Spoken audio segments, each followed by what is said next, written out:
Salut à tous et bienvenue dans cette critique du film Les femmes de ses rêves. N'hésitez pas à vous abonner, à laisser un com, un like sur cette chaîne, etc. Les femmes de ses rêves, film de 2007 déjà, le temps passe vite pour ce film. Des frères Farrelly, les géniaux, pourrait-on dire, réalisateurs de Dumb and Dumber ou encore de Marie à tout prix, et de ce film Les femmes de ses rêves, avec Ben Stiller dans le rôle principal, un rôle qui va très bien à Ben Stiller, presque un peu cliché pour lui, le coup du trentenaire qui galère à trouver une femme, tout simplement, et qui va épouser un peu une fille sur laquelle il tombe par hasard, mais ça marche très vite entre eux, sauf qu'après le mariage, durant leur lune de miel, eh bien, plus rien ne va du tout entre les deux, et en même temps, le personnage de Ben Stiller va rencontrer une jeune fille assez incroyable, qui va lui taper dans l'œil tout de suite. Elle est jouée par Michelle Monaghan, c'est Miranda, et donc Eddie, le personnage de Ben Stiller, et bah voilà, va tomber complètement sous le charme. Il y a un petit peu le cliché dans ce film, un petit peu, voilà, la blonde Lila, la fille, comment dire, plein d'énergie, un peu gaffeuse et un peu peut-être trop jeune finalement pour le personnage de Ben Stiller, et puis le personnage de Miranda, la brune, sérieuse, plus calme, qui va mieux sur le coup, pourrait-on le croire, à Ben Stiller.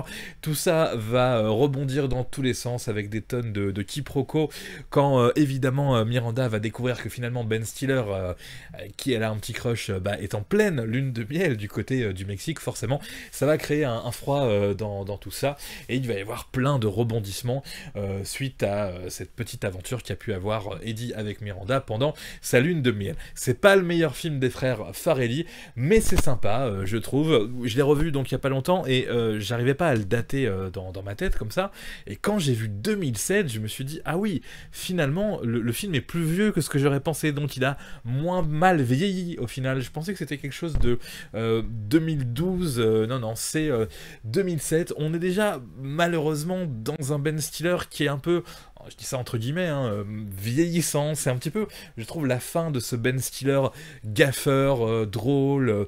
Voilà, c'est peut-être à partir de ce moment-là où il part dans un Ben Stiller un peu plus sérieux, et je lui souhaite vraiment de faire des rôles beaucoup plus sérieux dans la suite de sa carrière.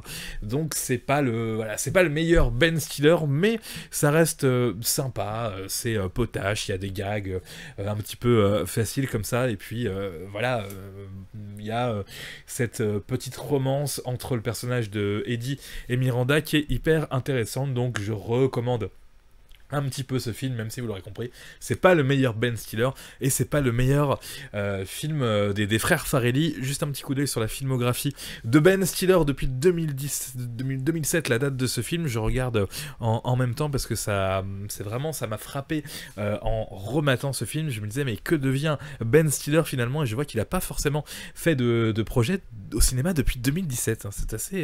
C'est assez étonnant, et pas plus. Enfin, il n'y a pas eu de série télé. C'est vrai qu'on est un petit peu comment dire, on a un petit peu perdu de vue Ben Stiller, qui a fait quand même d'autres gros films depuis celui-ci de 2007, notamment bon, je vois les Madagascar, tout ça, mais ça c'est plus de la voix off. Bon, Mon beau-père et nous, ça je le conseillerais pas forcément, celui-ci. Le Casse de Central Park, je l'ai vu mais je m'en rappelle plus.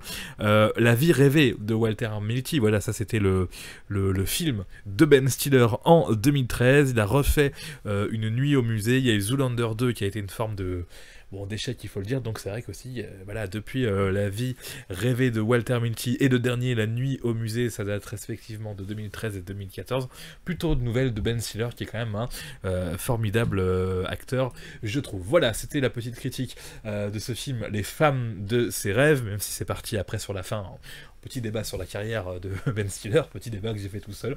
Donc voilà, pour terminer sur ce film-là, sympatoche, drôle, potache, Ben Stiller, toujours lui-même, et puis les frères Farrelly dans leur style de film habituel, mais je le redis, pas le meilleur de Ben Stiller et pas le meilleur des frères Farrelly. Merci à tous d'avoir suivi cette critique. Si jamais j'ai fait une erreur, ou si vous n'êtes pas d'accord avec moi, si vous trouvez que c'est le meilleur film avec Ben Stiller, eh bien vous me le dites, et puis voilà, et puis si j'ai dit une erreur, tout ça, vous corrigez dans les commentaires comme vous le faites parfois.